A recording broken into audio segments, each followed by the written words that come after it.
अस्सलाम वालेकुम नाज़रीन, प्रोग्राम अनसेंसर्ड विद फयाज़ नाइट सां गॾु मां मुंहिंजो मेज़बान फयाज़ नाइट। नाज़रीन, गुफ़्तगू कंदासूं मुल्क जे अहम सियासी मामलनि ते ऐं हिन वक़्तु पूरे मुल्क जे अंदरि आइनी तरमीम जे हवाले सां जेके कोशिशूं हलंदड़ आहिनि उन्हनि कोशिशुनि में हिकु जेका जेका पेशरफ़ थी आहे उहा इहा थी आहे त हाणे लॻभॻि ड्राफ्ट जेके आहिनि सभु जेके आहिनि पाकिस्तान पीपल्स पार्टी जो ड्राफ्ट हुजे, हुकूमत जो ड्राफ्ट हुजे या JUI जो ड्राफ्ट हुजे, उहे साम्हूं अची विया आहिनि। उन्हनि जे विच में कहिड़ा कहिड़ा नुक़्ता शामिल आहिनि, कहिड़नि में हमांगी आहे, कहिड़नि नुक़्तनि में जेको आहे इख़्तिलाफ़ आहे या उहो हाणे सम्झो त ॻाल्हि पब्लिक डोमेन में अची वई आहे त हुकूमत छा थी चाहे, पीपल्स पार्टी छा थी चाहे आइनी तरमीम जे हवाले सां, ऐं JUI छा थी चाहे। उन सां गॾोगॾु जेका उन आइनी तरमीम जे लाइ जेके कंसेसस इतफ़ाक़ राय पैदा करण लाइ जेके कोशिशूं हलंदड़ आहिनि उनमें बि पाकिस्तान पीपल्स पार्टी जो चेयरमैन जनाब बिलावल भुट्टो ज़रदारी साहब काफ़ी अरसे खां वठी सरगर्म आहे। पर उन सां गॾोगॾु पीपल्स पार्टी जे पारां जेका पार्लियामेंट जी जेका ख़ुसूसी कमेटी आहे जंहिंजी सरबराही सैयद खुर्शीद अहमद शाह साहब कनि था पिया, अॻे भेरे बि असांखे उहा मुतहरिक नज़र आई, हिन भेरे बि उहा कमेटी जेका आहे उन जे अंदरि असांखे तहरुक जेको आहे उहो नज़र अचे थो पियो। उहा कमेटी हिन वक़्तु बि जेको आहे पार्लियामेंट हाउस जे अंदरि उहा पंहिंजो उन ते मामलनि ते गौर वीचार करे पई। इहे समूरा मामला पंहिंजी जाइ ते, पर असांखे जेका गुज़िरियल भेरे जेको नज़र आयो KPK जे अंदरि जेको जिरगो थियो जंहिंमें मोहसिन नक़वी साहब वॾे वज़ीर जेको आहे KPK जे अली अमीन गंडापुर साहब जी जेका आहे क़यादत में या इन्विटेशन ते उहो जिरगो थियो, पर उनमें मोहसिन नक़वी साहब वज़ीर दाख़िला शिरकत कई, उनखां अलावा गवर्नर KPK फैसल करीम कुंडी साहब शिरकत कई, अहमद वली ख़ान शिरकत कई। त मतिलबु आहे त उते बि असांखे नज़र आयो त जेको इहो वॾे अरसे खां वठी बानीअ PTI जो हो त मां चोरनि सां डाकुनि सां न ॻाल्हाईंदसि, हाणे उहा ॻाल्हि ॼण चओ त पस से पुश्त हली वई आहे। हाणे PTI पीपल्स पार्टी PMLN ऐं इन्हनि सां मुख़्तलिफ़ फोरम्स ते इंगेज करे पई। उहा जिरगे में बि इंगेजमेंट असांखे नज़र आई ऐं आइनी तरमीम जे हवाले सां ख़ुसूसी कमेटी जे प्लेटफॉर्म ते बि उहा असांखे इंगेजमेंट नज़र अचे थी पई। त हिकिड़ो ब्रेक थ्रू थियो आहे मुल्क जे सियासी मंज़रनामे में, उनजो बि जाइज़ो वठंदासूं। उन सां गॾोगॾु नाज़रीन अॼोके प्रोग्राम में जेको गुफ़्तगू कंदासूं त जेका पंहिंजो सिंध जे अंदरि जेका एहतिजाजी तहरीक पई हले, जंहिंमें ख़ासि तरह जेका सिंधु दरिया मां 6 कैनाल्स जी जेका ॻाल्हि ॿोल आहे, जंहिंजे सिलसिले में सिंध जे अंदरि जेको सिंध यूनाइटेड पार्टी जे पारां इहो इनिशिएटिव वरितो हुयो, पर हाणे उन इनिशिएटिव में GDA जूं लॻभॻि समूरियूं जमातूं जेके आहिनि उहे शामिल थी वियूं आहिनि। हाणे उहो एहतिजाज जेको आहे कहिड़ो रंग लाहींदो ऐं उन जो हवाले सां छा थींदो, उन ते बि गुफ़्तगू कंदासूं। उन सां गॾोगॾु जेको हिकु तरफ़ इंगेजमेंट असांखे नज़र अचे थी पई, पर ॿिए तरफ़ PTI पारां 15 अक्टूबर ते एहतिजाज जो सॾु ॾिनो वियो आहे इस्लामाबाद में D चौक ते, ऐं यकीनी तौर ते शिंघाई कोऑपरेशन ऑर्गेनाइज़ेशन जा जेके सरबराह जे मीटिंग जे लाइ जेके सरबराह अचनि पिया उहे बि बिल्कुलु साॻियो टाइम आहे। तंहिं करे PTI जो इहो एहतिजाज उनखे हुकूमत जे पारां हिकु दफ़ो ॿीहर जेका मुल्क दुश्मनी करार ॾिनो पियो वञे। इन्हनि मौज़ूअनि ते गुफ़्तगू कंदासूं। सोहेल सांगी साहब बि असां गॾु आहिनि, इमदाद सुमरो साहब मुल्क जा सीनियर साहब इनाम एरतज़ निगार बि असां गॾु आहिनि।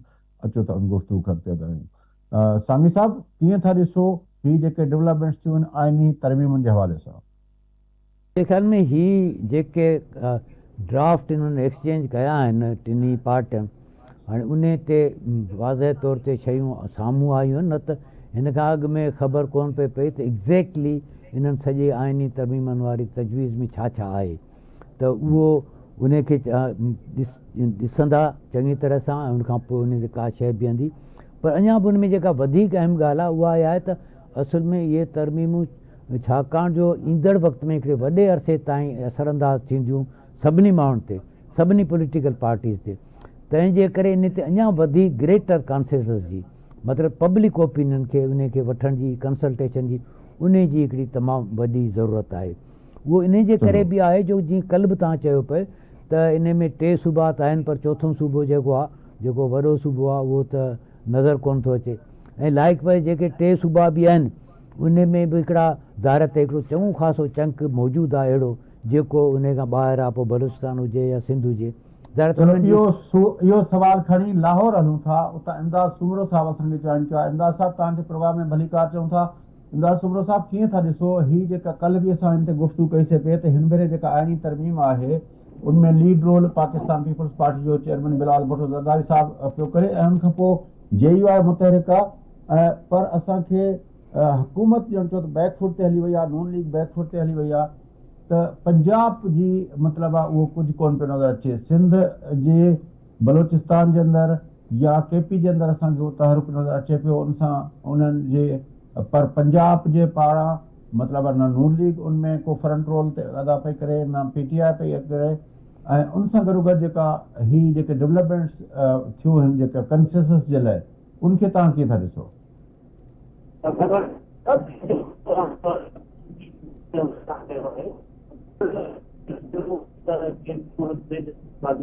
अंदाज़ साहब तव्हांजो आवाज़ बिल्कुलु डिस्टॉर्ट थी अचे थो। हाँ मां सफ़र में हुन करे मुंहिंजी आवाज़ में प्रॉब्लम हूंदो। आवाज़ हाणे ठीकु आहे और ताईं? हाँ हाणे ठीकु आहे, इट इज़ ऑडिबल। मूं गुज़ारिश इहा कई त मुस्लिम लीग जो इंट्रस्ट हिन जे करे कोन्हे या नज़र न पई अचे, छाकाणि त उन्हनि जो जेको हुयो इंट्रस्ट हुयो चीफ जस्टिस काज़ी फ़ाइज़ शाह साहब खे एक्सटेंशन ॾियण में, जस्टिस मंसूर अली शाह साहब जो रस्तो रोकण में, जॾहिं उहो मामिलो निकिरी वियो हुतां त हुन खां पोइ मुस्लिम लीग जेको आहे उहो पुठिते हली वई आहे। ऐं हुन खां पोइ पीपल्स पार्टी जो शुरूअ खां इंट्रस्ट हुयो आहे आइनी अदालत ठाहिनि, उहा लीड करे पई सॼे मामले खे। अवांखे हुन जे करे नज़र न ईंदो हुनजो एॾो मुतहरिक विझण। हुन सां गॾोगॾु हिकिड़ो जेको शौरी आहे लाशौरी तौर ते मुस्लिम लीग जी अंडरस्टैंडिंग आहे त आइनी अदालत खे हूंदी त पोइ उन्हनि जेको हिकिड़ो केन जी शिकल में या पंजाब जो जेको केन जी शिकल में मथां हिकिड़ो गलबो रहे थो या हुनजी मेजॉरिटी, त आइनी मामलनि में उन्हनि वटि पहिरियों जी ख़तमु थी वेंदी। केन जी शिकल तहरीक इंसाफ़ उनजी इहा ख़्वाहिश ज़रूरु कई आहे त उहे जजनि सां या जनरल सां सियासत कंदा रहनि। मूंखे हिन जे करे हुन जेको सुवाल कयो छो मुतहरिक जी सांगी साहब तव्हां कीअं था ॾिसो हिन सॼी सूरताल खे जेका इमदाद साहब ॿुधाइनि पिया त नून लीग जेका आहे उनजो इंट्रस्ट हुयो काज़ी फ़ाइज़ ईसा जे मामले ते, हाणे जॾहिं उहो मामिलो बैक पंहिंजो न थी सघियो आहे, मतिलबु हाणे इहा ॻाल्हि तय आहे त काज़ी फ़ाइज़ ईसा साहब जे जेको इहो हुयो त उनखे आइनी अदालत जो सरबराह कयो वेंदो, ॼण चओ त हाणे इहो मामिलो वक़्तु गुज़री वियो, हाणे नून लीग जो इंट्रस्ट न रहियो आहे। ॾिसो इन में त नून लीग जो शुरू खां बि जेका त इन सॼे मामले ते मौक़ुफ़ हुयो या जंहिंखे परसू पे कयो पीपल्स पार्टी पे कयो, इहे ॿई मुख़्तलिफ़ हुया। ऐं नून लीग हाणे जेकर उन खां बैकफुट ते वेही आहे, पर पोइ बि ज़ाहिर आहे त उन सॼे खे इनपुट त उनजो रहंदो न, उन जेके तजवीज़ूं बाक़ी हूंदियूं उहे त रहंदियूं न। हू इन ॻाल्हि खे इंश्योर कंदी न त उहो इंश्योर जेको आहे सो पीपल्स पार्टी जे इन सां करे या जेके ॿियूं धुरियूं उन्हनि सां गॾिजी करे या उन्हनि जे उन सां करे, उहो त हुनखे रहंदो ई रहंदो। छाकाणि जो इहो तमामु इम्पॉर्टेंट आहे नून लीग जे लाइ त जुडिशरी में कंहिं न कंहिं तरीक़े सां हुनजी जेका आहे हिकिड़ो असरु ऐं हुनजो जेको बि छा चइजे त से उहा हिकिड़ी बरक़रार रहे। इहो उन जे करे थिए थो त जुडिशरी पाण वटि गुज़िरियल ॾहाको खनि साल खां, बल्कि उन खां मथे उहो हिकिड़ो ॾाढो इम्पॉर्टेंट रोल प्ले कंदी रही आहे इन सॼे पावर कॉरिडोर्स में। उहो उन जे करे हिन ही ज़रूरु पंहिंजो हिकिड़ो मौक़िफ़ रखणु चाहींदा ऐं पंहिंजी जेका से रखणु चाहींदा। अच्छा, लेकिन हिन भेरे जेका पाण कल्ह बि इन ते गुफ़्तगू कईसूं ऐं तव्हां बि हाॼो कयो पंहिंजी गुफ़्तगू में ॻाल्हि कई त जेके 3 सूबा आहिनि उन्हनि में बि असांखे मिसाल तौरु सिंध मां PMLF जेका आहे उहा असांखे हिन आइनी तरमीम जे हवाले सां उन जो को इनपुट असांखे नज़र न पियो अचे। या जे बलूचिस्तान में हलियूं त BNP मैंगल्स आहे या नेशनल पार्टी आहे या महमूद खान अचकज़ई साहब जी पार्टी आहे, या जेको आहे कंहिं ज़माने में तव्हांखे यादि हूंदो त अब्दुल ख़ालिक हज़ारा जेको आहे हज़ारा डेमोक्रेटिक पार्टी जा जेके सरबराह आहिनि उन्हनि जो असांखे इनपुट बलूचिस्तान में नज़र न पियो अचे। ईअं आफ्ताब शेरपाओ साहब आहे, एमल वली ख़ान साहब आहे, या पंहिंजो ॿियूं पार्टियूं आहिनि KPK जे अंदरां बि जेको आहे सवाइ PTI JUI जे ॿी रिप्रेज़ेंटेशन असांखे नज़र कान पई अचे। त आइनी तरमीम जे हवाले सां जेको असांखे जेके 2 वॾा मामला थिया आहिनि आइन जे हवाले सां, हिकिड़ो त आइन जॾहिं ठहियो 73 में, उनमें बि हिकिड़ो तमामु ग्रेटर ऐं ब्रॉडर पंहिंजो कंसेंसस डेवलप कयो वियो। ॿियो 18वीं तरमीम भेरे बि असांखे इहो नज़र आयो त हिकिड़ो ग्रेटर ऐं ब्रॉडर पंहिंजो कंसेंसस डेवलप कयो वियो। इहा पीपल्स पार्टी जी रिवायत रही आहे। पर हिन भेरे छो वो उन सतह जो ग्रेटर ऐं ब्रॉडर कंसेंसस डेवलप करण लाइ असांखे का कोशिश बि नज़र कान थी अचे। मूंखे लॻे थो उन वक़्तु त ईअं पियो लॻो त जंहिंमें इहो त भई वधि में वधि माण्हुनि खे केतिरो जेको आहे सहूलियत ॾिजे, केतिरा हक़ मतिलबु त वधि में वधि ॾेई सघिजे, वधि में वधि ॾियण वारो मामिलो। ऐं नो डाउट 73 जो आइन जेको आहे सो इन पंहिंजे बंगाल जे आज़ादु थियण खां अॻु में जेको उन वाक़े खां पोइ जेको थियो आहे, त इन करे हुनजी बिल्कुलु हिकिड़ी अलॻि सूरत हाल हुई। अॼु जॾहिं इहो थिए पियो, या लाइक वाइज जेका पाण वटि जेका 18 तरमीम आई आहे, 18 तरमीम बि लगातार जेके कोशिशूं थियूं, जंहिंमें मुशरफ जो डिघो अरसो रहियो, उनखां उन जे नतीजे में चार्टर ऑफ डेमोक्रेसी आयो, तंहिंजे पोइ अची 18 तरमीम ठही। हिन दफ़े अहिड़ी का मतिलबु सिचुएशन कोन्हे, बल्कि हाणे त जेके बि मथां खां जेको फेडरल गवर्नमेंट खां लॉ अचनि था, उन में त इहो हूंदो आहे त भई जेके बि हिते आम माण्हुनि जा जेके राइट्स आहिनि, जंहिंखे चवंदा आहियूं पाण एक्सप्रेशन जो, असेंबली जो, ॿिया टिया, त इहो सभु जेके घटाइण वारे पासे वञे थी।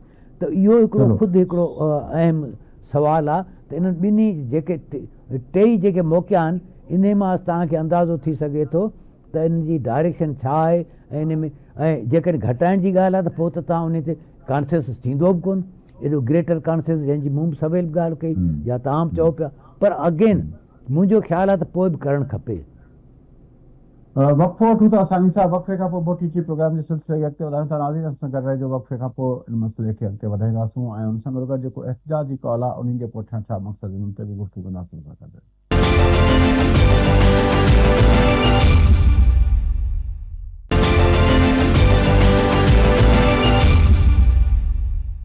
वेलकम बैक नाज़रीन, अचो प्रोग्राम जे सिलसिले खे अॻिते वधायूं। गुफ़्तगू हलंदड़ आहे मुल्क जे अहम सियासी मामलनि ते। आइनी तरमीमूं जेके आहिनि उहे हिन वक़्तु उन हवाले सां हिकिड़ी ॿी जेका सेकेंड अटैम्प्ट थिए पियो, ऐं हिन भेरे निस्बतन होमवर्क जे पॉइंट ऑफ व्यू खां जेकॾहिं ॾिसिजे त अॻी अटैम्प्ट जे भेट में हिन भेरे होमवर्क बहितर नज़र अचे पियो। इंगेजमेंट्स आहिनि जेका अॻे भेरे त ईअं लॻो त इजलास पहिरें सॾाया विया ऐं उनखां पोइ होमवर्क थींदे नज़र आयो, जो सभु वफ़द जेके आहिनि PTI जा वफ़द, हुकूमत जा वफ़द, पीपल्स पार्टी जा वफ़द मौलाना फज़ल रहमान जे घर अच वञ लॻी पई हुई।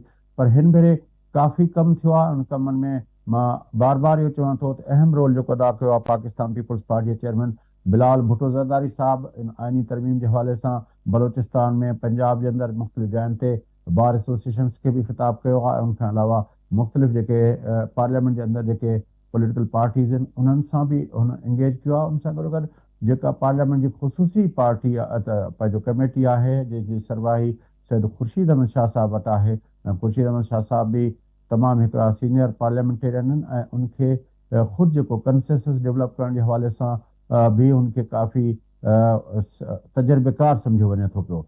उहा कमेटी जेका आहे उहा अॼु बि हलंदड़ आहे उनजो इजलास, ऐं उहा कमेटी मुसलसल कोशिशि करे पई त हिकिड़ो जेका पार्लियामेंट जे अंदरि जेके बि पार्टियूं आहिनि उन्हनि सभिनी इंक्लूडिंग PTI उन्ही खे इत्तफ़ाक़ राय सां कुझु डेवलप कजे। उन हवाले सां जेका ॿी अहम ॻाल्हि आहे त जॾहिं पहिरें दफ़े अटैम्प्ट थियो पए इहो आइनी तरमीमुनि जो, उन वक़्तु असां वटि को ड्राफ्ट जेको आहे उहो पब्लिक न हुयो। तमामु ख़ुफ़िया नमूने सां उहा करण जी कोशिशि कई पई वई ऐं उनमें चयो पियो वियो त उहो जेको आहे जेका ब्रीफिंग्स ॾिनियूं पिया वियूं उनमें बि ड्राफ्ट शेयर कोन थियो, न त मेंबरनि सां शेयर थियो, न जेका पॉलिटिकल पार्टी सां शेयर थियो, ऐं उनमें सिर्फ़ु वर्बल जेको आहे डिस्कशन्स कया पिया विया ऐं उनजा आउटलाइन्स लाइ वज़ीर कानून ऐं पंहिंजो उहो आज़म नज़ीर तारड़ साहब मुख़्तलिफ़ मीटिंग्स में उनमें ब्रीफिंग पई ॾिनी। पर हाणे पाकिस्तान पीपल्स पार्टी जो ड्राफ्ट हुजे, जमियत उलमा इस्लाम जो ड्राफ्ट हुजे या हुकूमत जो ड्राफ्ट हुजे, उहे पब्लिक थी विया आहिनि ऐं उहे शेयर बि थिया आहिनि मुख़्तलिफ़ स्टेक होल्डर सां। मीडिया बि क्लेम कयो आहे, मुख़्तलिफ़ मीडिया आउटलेट्स उन्हनि वटि उहे ड्राफ्ट जी कॉपी मौजूदु आहे। तंहिं करे हाणे उहो होमवर्क असांखे अॻे जी भेट में वधीक नज़र अचे थो पियो ऐं उन सां गॾो गॾु हिकिड़ो उनमें ट्रांसपेरेंसी, जीअं त उहा डिबेट हले थी पई, उहे ड्राफ्ट अची विया आहिनि, तंहिंजे करे उनमें ट्रांसपेरेंसी वारो एलिमेंट बि जेको आहे उहो काफ़ी आहे। ऐं जीअं मूं चयो उनमें वॾो अहम रोल जेको अदा कयो आहे पाकिस्तान पीपल्स पार्टी जे चेयरमैन बिलाल भुट्टो ज़रदारी साहब, जेको बार एसोसिएशन सां हुन ख़िताब कयो ऐं वकील बिरादरी जेका आइन ऐं कानून सां जंहिंजो डायरेक्ट वास्तो हुजे थो पियो, उन्हनि सां हुन इंगेज कयो, उन्हनि जे सवालनि जा जवाब भी ॾिना। त इन हवाले सां जेका आहे गुफ्तगू हलंदड़ आहे। असांखे एजाज अहमद साहब भी ज्वाइन किया है। एजाज अहमद साहब, क्या अपडेट हैं इस शहर इक़्तिदार से? जी, शहर इक़्तिदार से वो जो मैंने कहा था कि ये तरमीम तो होकर रहेगी, तकरीबन बात उसी जानिब बढ़ रही है।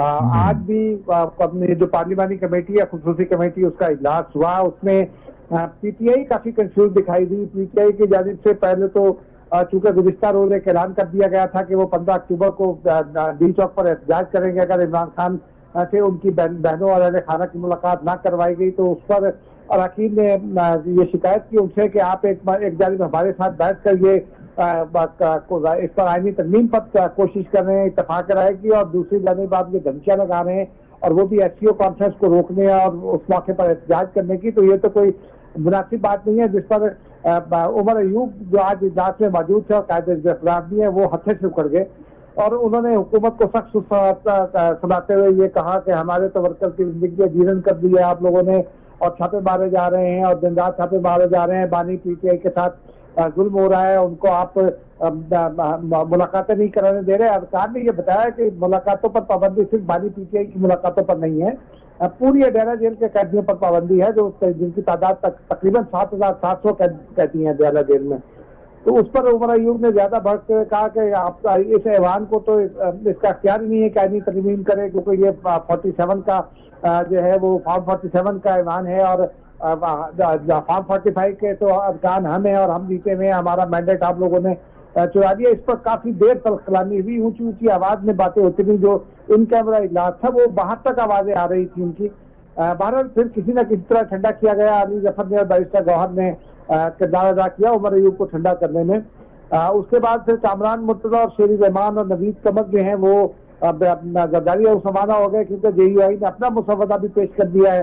हुकूमत की जानिब से भी 56 नुकाती मुसवदा जो है वो पेश कर दिया गया और जेयूआई ने उसके जवाब में 24 नुकाती मुसवदा पेश किए गए। लेकिन बस एक मामले पर रुकावट मुझे दिखाई दे रही है और वो पाकिस्तान पीपल्स पार्टी को शायद कोई राह निकालना पड़े।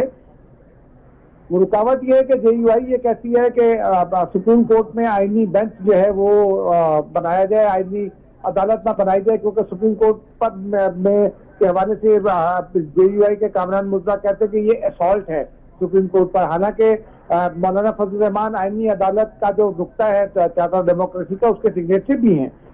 उसके जवाब में जब बाहर आए, गुफ्तगू हुई, तो शेरी रहमान से भी हमने ये पूछा तो उनका ये कहना था कि अमेरिका में जो तरीकाकार है जजेस के अपॉइंटमेंट का वो भी मौजूद है। सदर दुनिया जो एडवाइस करती हुई, लेकिन सदर जो है वो पार्लियामान को भेजता है और पार्लियामान उस पर फैसला करती है। अमेरिकी कांग्रेस, भारत में भी यही तरीकाकार है, कॉमनवेल्थ के दीगर ममालिक में भी, उन्होंने ऑस्ट्रेलिया का तरीकाकार भी बताया। उसके बाद जरदारी और उसने मुलाकात हुई मुर्तजा वहाब की और नवीद कमर की, शेरी रहमान की, कामरान मुर्तजा की।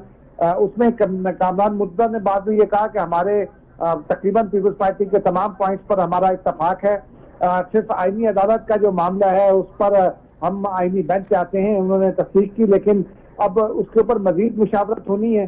जो कमेटी है, खुसूसी कमेटी, उसको चूंकि टास्क दिया हुआ है मंडे तक मुकम्मल करने का, ये मेरी इत्तला है कि मंडे तक। लेकिन इसके साथ साथ एजाज अहमद साहब, वो जो अपना मौलाना फजल रहमान के हवाले से खबर चल रही थी, ये तज्जियों के अंदर ये स्पेकुलेट किया जा रहा था कि वो बलूचिस्तान की सीएमशिप और खैबर पख्तूनख्वा की गवर्नरशिप पीपल्स पार्टी से मांग रहे हैं, तो क्या उस हवाले से भी ये नुकात जो है ये थोड़े बहुत जो रह गए हैं, क्या उनको रिजॉल्व करने के लिए ये इस तरह की कोई अपना डेवलपमेंट कोई इसको रिजॉल्व करेगी, या इसको आप समझते हैं कि कानून और आइन और उसके बुनियाद पर इसको रिजॉल्व होते हुए देख रहे हैं? जी देखें ना, सियासत में आप बड़ा मुतालबा करते हैं तो फिर उससे नीचे आकर आप अपने कुछ सिग्निफिकेंट मुतालबात बनवा लेते हैं।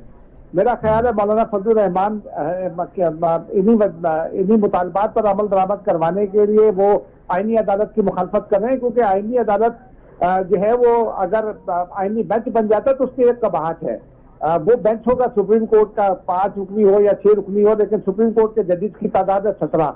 तो आईनी अदालत के फैसले को 17 रुकनी सुप्रीम कोर्ट के फैसले से नल एंड वॉइड करना आसान है। वो 8 रुकनी बेंच बनाकर उसको खत्म कर सकते हैं, 10-11 रुकनी बेंच बनाकर खत्म कर सकते हैं।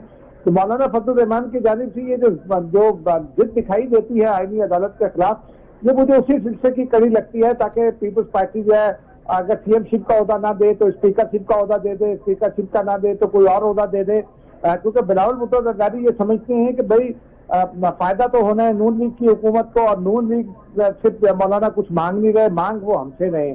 तो इसी दरमियान में कहीं ना कहीं कोई ना कोई डील होनी है। कामरान मुर्तजा का ये भी कह रहा था कि मौलाना से बात करेंगे। मुझे लगता है कि अगले एक आध रोज में मौलाना फजल रहमान और बिलावल भुट्टो जरदारी की एक आध और मुलाकात भी होगी। हो सकता है सदर मुमलिकत और मौलाना फजल रहमान के दरमियान भी कोई गुफ्तगू हो, लेकिन ये मामला अभी सिर्फ आईनी अदालत की हद तक जेयूआई और पीपल्स पार्टी में फंसा हुआ दिखाई देता है। तो नवाज अच्छा, अब जी सांगी साहब, मुझे एजाज साहब PMLN मौलाना साहब से या मौलाना साहब PMLN से, उनसे क्यों नहीं रुजू करें? कोई बात नहीं, कोई राब्ता नहीं हो रहा है? देखिए ना, वो PMLN तो ऐसा है, ऐसा महसूस हो रहा है जैसे वो साइड पर बैठी दही खा रही है। अब PMLN की ने अपना 56 नुकाती एजेंडा दिया है, वो आइडेंटिकल है ऑलमोस्ट पीपल्स पार्टी के, और उन्होंने बेंच का तरीकाकार वो सारा तकरीबन वही है। अपॉइंटमेंट का जो पीपल्स पार्टी ने दिया हुआ है, उन्होंने एक काउंसिल भी तजवीज की है जदीद अपॉइंटमेंट का तरीकाकार। उन्होंने पहली बार एक एडिशनल वो माफ कीजिएगा रिटायर्ड जज के हवाले से उन्होंने कहा कि जी वो रिटायर्ड जज नाम तजवीज करेगा। वो सब अपनी जगह मौजूद है, लेकिन PMLN का कोई ज्यादा स्टेक नहीं है इसके ऊपर। अगर आईनी तरमीम नहीं भी होती तो PMLN का तो कुछ नहीं जाएगा, और बिलावल भुट्टो जरदारी को जो है वो तमाम जो हल्के हैं हुकूमत, PMLN भी है और दीगर भी है, तो उन्होंने बिलावल भुट्टो जरदारी के ऊपर ट्रस्ट किया हुआ। Bilawal Bhutto Zardari lead role play करे, तो अगर कोई ये आईनी तरमीम नहीं हो पाती तो मेरे हिसाब में जो पॉलिटिकल लॉस होगा वो बिलावल भुट्टो जरदारी का होगा, और PMLN का कोई लॉस नहीं होगा। अच्छा, सुप्रीम कोर्ट की 3 रुकनी बेंच बनी है जो आईनी तरमीम अभी हुई नहीं है उसके खिलाफ, उसकी सरमाई काजी फाइजा साहब करेंगे। 17 तारीख को अपना बेंच की अपना हियरिंग भी रख दी गई है। जी संग साहब कहाँ चौक मुझे वेंदे ही को फैसलो ॾींदो छा काजी साहब? वही तो मैं पूछना चाहता हूँ एजाज अहमद साहब के साथ कि वो क्या डेवलपमेंट है? साहब सुप्रीम कोर्ट बार के साबिक सदर रहे हैं, उन्होंने एक दरखास्त की, और काजी फायज साहब भी ये चाहते हैं कि वो जिसको पंजाबी में कहते हैं मक्कू ठपना, तो मक्कू मुकम्मल तौर पर ठपा जाए। मुझे यही लगता है, क्योंकि आईनी और कानूनी तौर पर जो ड्राफ्ट अभी जिसने हतमी शक्ल ही इख्तियार नहीं की है, आप उसको कैसे चैलेंज कर सकते हैं? अभी तो ये तजावीज है जो सियासतदानों के दरमियान घूम रही हैं, लेकिन ये बेंच, मुझे लगता है कि ये बेंच इब्तदाई नोटिस दिया गया है, समाअत होगी इसकी, लेकिन उसके बाद जो है वो मेरा ये ख्याल है कि ये समाअत या तो गैर महीना मुद्दत के लिए मुलतवी हो जाएगी, या फिर इसे उनको बताया जाएगा कि जी आप इसको चैलेंज नहीं कर सकते, क्योंकि अभी तो एक तो मुसव्वदे ने हतमी शक्ल इख्तियार नहीं की। दूसरा ये कि जस्टिस मंसूर अली शाह हो या कोई और जज हो या काजी फायज साहब हो, ये तो अपने फैसलों में ये लिख चुके हैं, तस्लीम कर चुके हैं कि पार्लियामान का इख्तियार है कि वो आइन साजी कर सकती है, वो कानून साजी कर सकती है, लेकिन उसमें सिर्फ उनका यह है कि वो जो बेसिक स्ट्रक्चर है कॉन्स्टिट्यूशन का उसको नहीं छेड़ सकती, और अदलिया की आज़ादी पर कोई कदगन नहीं लगा सकती। तो आईनी अदालत जो है वो अदलिया की आज़ादी पर कोई कदगन तो नहीं है, क्योंकि सुप्रीम कोर्ट के इख्तियारात अपनी जगह मौजूद रहेंगे। आईनी अदालत को सिर्फ इसलिए अलग किया जा रहा है कि क्योंकि लोगों के 70 साल से मुकदमात रुके हुए, 35 साल के बाद फैसले आते हैं। एजाज अहमद साहब एक वक्फा लेते हैं, वक्फे के बाद ये जो PTI का एहतजाज है उस पर हमें थोड़ा अपडेट कीजिएगा कि उस हवाले से क्या सूरत हाल है, हुकूमत की क्या पॉलिसी है, क्या इसको PTI को राजी करने के लिए कोई कोशिश की जा रही है या कोई सख्त इकदाम की तैयारी हो रही है, और PTI आखिर उससे क्या गेन करना चाहती है? एक वक्फे के बाद इस पे हम बात करेंगे। नाज़रीन,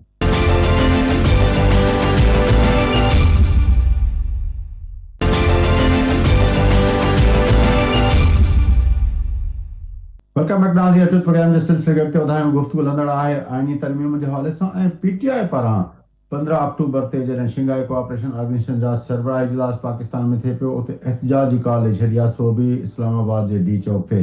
एजाज अहमद साहब, क्या अपडेट है और क्या हिकमत अमली है हुकूमत की तरफ से कि वो इंगेज करने की कोशिश कर रहे हैं, उसको राजी करने की कोशिश कर रहे हैं, या उसको सख्ती के साथ निपटा जाएगा?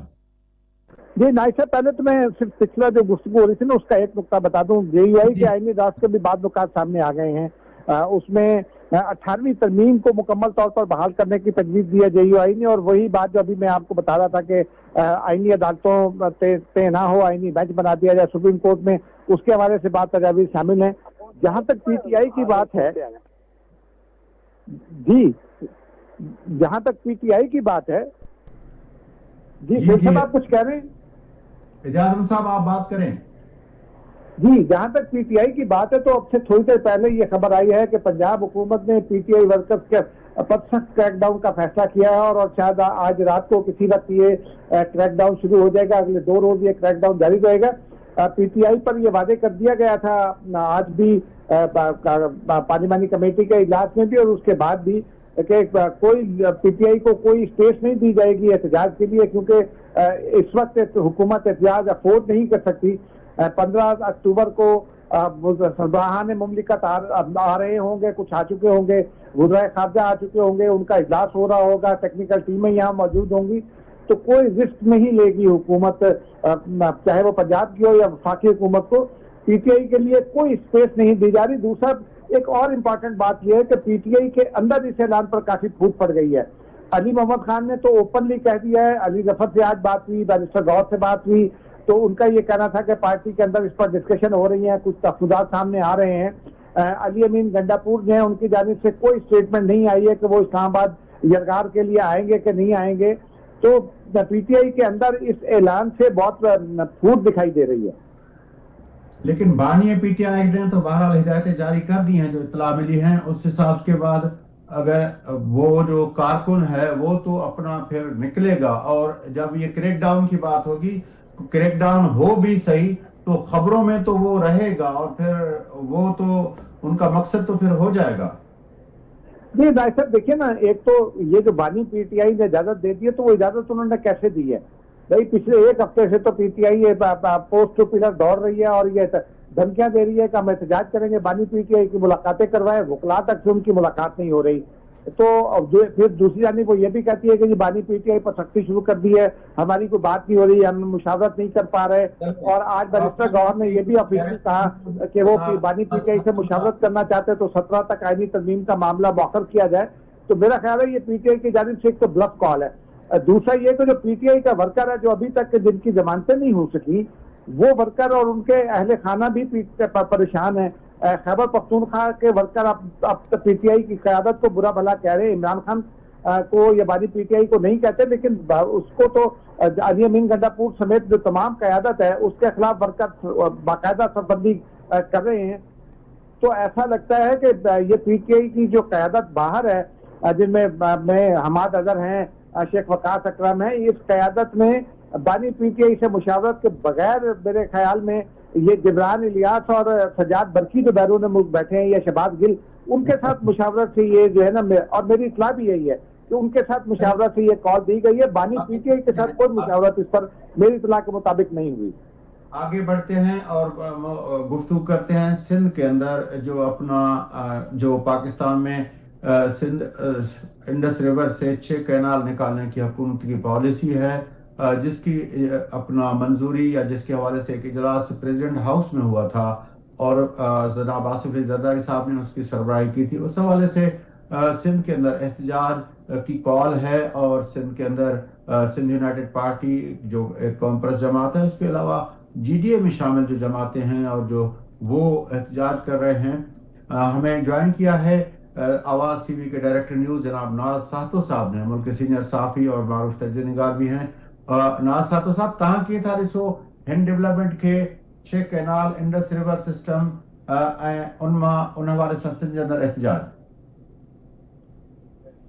फयास ईअं आहे, तव्हांखे ख़बर आहे त पाणी सिंध जे माण्हुनि जो तमामु घणो हिसास मसइलो रहियो आहे ऐं पाणीअ जे मामले ते जेको डिस्प्यूट आहे उहो बुनियादी तौर ते सिंध ऐं पंजाब जे इंट्रेस्ट जो पाकिस्तान जे क़याम खां अॻु जो आहे ऐं उन जा दस्तावेज़ घणा मौजूद आहिनि। ख़ुदि इंडस ट्रीटी जेको थियो आहे उन ते बि उन वक़्तु वनीमत जे दौर में थियो त सिंध जे माण्हुनि जा एतिराज़ हुया ऐं पाणी उन खां पोइ कालाबाग डैम ऐं थल कैनाल जी जॾहिं ॻाल्हि थींदी रही त नेशनल फोर्सिस त ऑफ कोर्स उन जी मुखालफ़त कई, पर ख़ुदि हिकिड़ो ज़मानो तव्हांखे जेकॾहिं यादि हुजे त एंटी ग्रेटर थल कैनाल कंपेन ठही हुई, अलायंस ठहियो हुयो, उन में पाकिस्तान पीपल्स पार्टी मौजूदु हुई। उन जे मुख़्तलिफ़ वक़्तनि ते सैयद क़ाइम अली शाह, निसार खोड़ो क़यादत कंदा रहिया आहिनि। ऐं उन वक़्तु जेकी क़यादत सिंध जे नेशनलिस्टनि जी रसूल बख्श अलीजो साहिबु मरहूम, उन खां सवाइ बशीर कुरैशी वारा ऐं शहीद बशीर कुरैशी, कादिर मक्सी ऐं ॿियूं क़ुवतूं, जलाल महमूद शाह, उहे बि रहिया आहिनि। हाणे बि ही डिस्प्यूट उहो ई 6 कैनालनि वारो आहे, ही एडिशनल ज़मीन आबाद करण जी ॻाल्हि थिए थी पई। उन ते सिंध में अॻु में ई तव्हांखे ख़बर आहे त सिंध जो हिकिड़ो अॻु में ई 91 जे अकॉर्ड में जेकी घुर आहे उहा घुर इहा आहे त बाबा जेकी इंडस डेल्टा आहे, डेल्टा जे लाइ पाणी किथे आहे।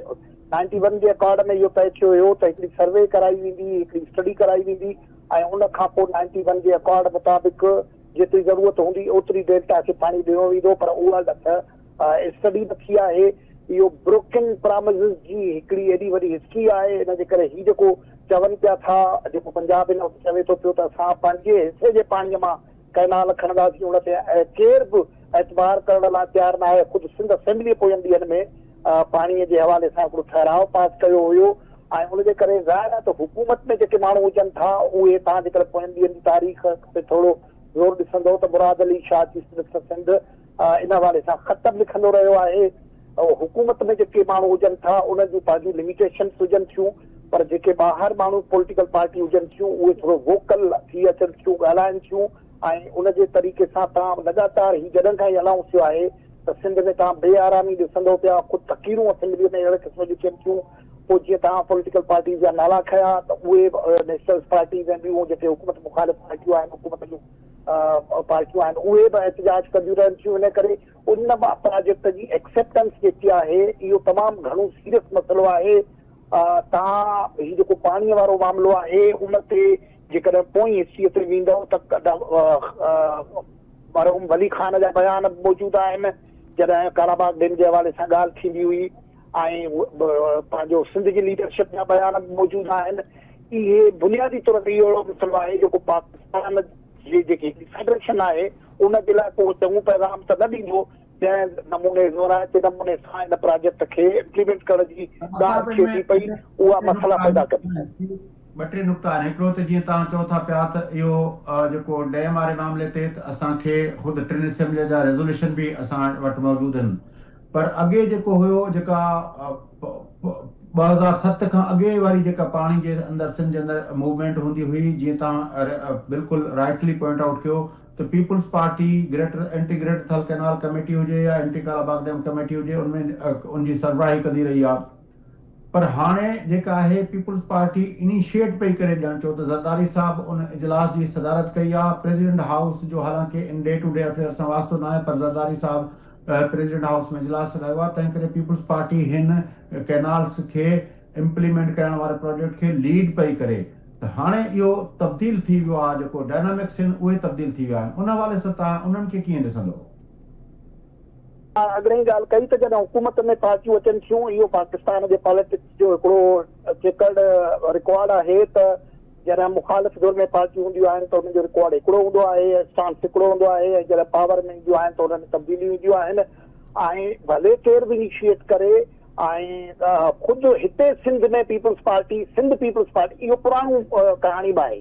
जेकॾहिं तव्हां ॾिसंदो त पीपल्स पार्टी पंजाब जेका हुन वक़्तु हुई उहा कालाबाग जी हिमायत कंदी हुई, ऐं ही ज़ाहिर फेडरल गवर्नमेंट करे थी पई ऐं स्टेट करे थी पई। इन जे जेके स्ट्रक्चर ठहिया आहिनि उहे रूटीन वारा स्ट्रक्चर न ठहिया आहिनि।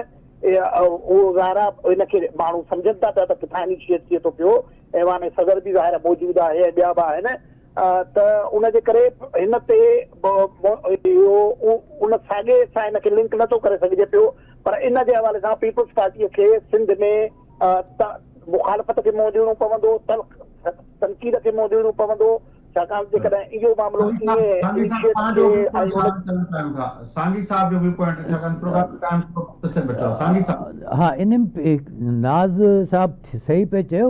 गुज़िरियल दफ़े जॾहिं कालाबाग डैम ख़िलाफ़ु सॼो इहो थियो त असांजूं सभई क़ौम पर धुरियूं बेनज़ीर भुट्टो साहिबा जी अॻुवाणी में कमू शहीद ते धरणो हणियो, ऐं वली खान वरी उते चयो त जेकॾहिं ठहे थो आऊं पाण सां बम ॿधी जेको आहे सो डैम में टपो ॾिनसि अटक वटण गॾियल धरणो आहियूं त हीअ आहे।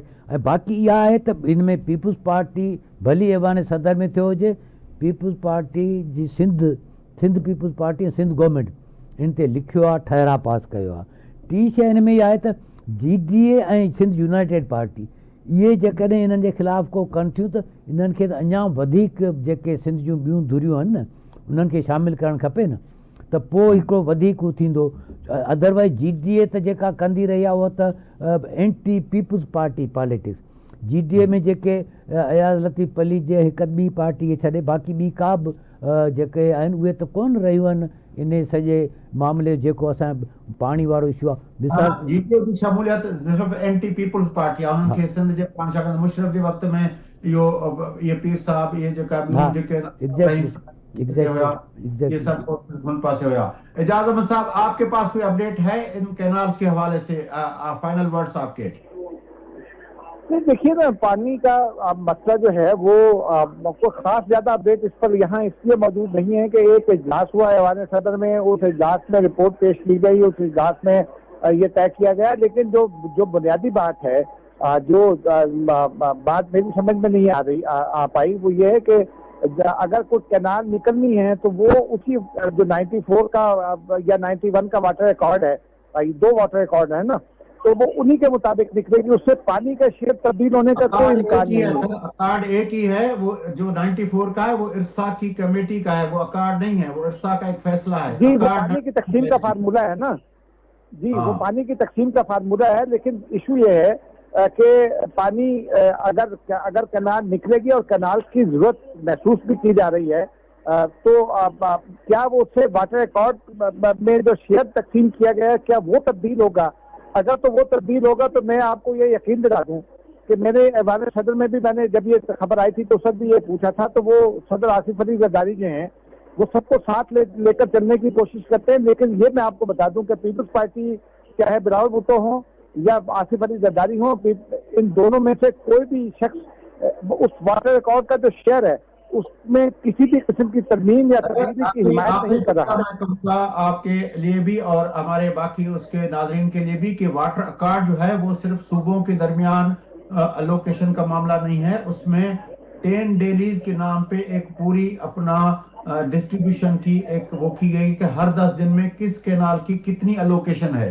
तो वो जो अलोकेशन है उसका हिस्सा है वो अपना 10 डेलीज के जो अपना वो है, और वो पार्लियामेंट का पास किया हुआ है। तो वो 10 डेलीज के हिसाब से ये जो नए कैनाल बन रहे हैं इनकी अलोकेशन आपकी उसमें नहीं है। ये नहीं है कि पंजाब का पानी पंजाब के लिए, लेकिन 10 डेलीज के हिसाब से वो हर कैनाल हर बैराज के लिए एक अलोकेटेड है कि किस अपना 10 दिन के अंदर किस कैनाल के लिए कितना पानी जाएगा। तो वो जो अलोकेशन अगर डिस्टर्ब होती है और नए कैनाल्स की अलोकेशन 91 के अकार्ड में है भी नहीं, तो ये खुद इनका बनना उसकी 91 के अकार्ड को नल एंड वाइड कर देगा। बहरहाल इस पे मजीद प्रोग्राम करेंगे। एजाज साहब आपकी बड़ी मेहरबानी, नाज साहब तहांजी बड़ी मेहरबानी, जनाब सोहेल सांगी साहब तहांजी बड़ी मेहरबानी। नाज़रीन गुफ्तगू तां ॿुधी प्रोग्राम जो वक्त पूरो थिए थो। पंहिंजे मेज़बान फयाज़ लाइ असांजे पॉलिटिकल एनालिस्ट खे ॾींदा इजाज़त। सदाईं गॾु।